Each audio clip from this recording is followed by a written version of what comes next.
நடிகர் கஸ்தூரி கைது செய்யப்பட்டதற்கு எதிர்ப்பு தெரிவித்துள்ள நாம் தமிழர் கட்சியின் ஒருங்கிணைப்பாளர் சீமான், மலையையும் மண்ணையும் வெட்டி விற்றவன், வித்து கொண்டிருப்பவன் எல்லாம் வெளியில்தானே இருக்கிறார்கள் என்று கேள்வி எழுப்பியுள்ளார்.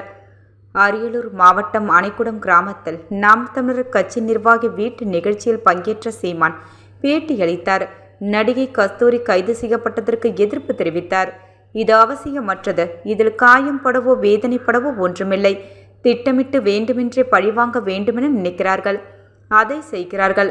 அவர் பேசியதில் காயம்பட்டதாக சொல்கிறார்கள். நூற்றாண்டுகளாக ஒரு தமிழ் பேரினத்தை திராவிடம் என்று சொல்லி வருகிறார்கள். நாங்கள் எவ்வளவு காயம்பட்டு இருப்போம். என்னுடைய அடையாளத்தை மறைத்து எனது இனத்திற்கு வேறு பெயர் வைக்க நீங்கள் யார்? அப்போது நாங்கள் எவ்வளவு காயம்பட்டிருப்போம். இது எல்லாம் சிறைப்படுத்தும் அளவிற்கு ஒரு குற்றமா? அதான் எனது கேள்வி. காயம்படுவது என்றால் திமுகவின் வாடகை வாய்கள் அவர்களது கட்சிக்காரர்கள் மற்றவர்களை பேசுவதை கேட்கிறார்கள் இல்லையா?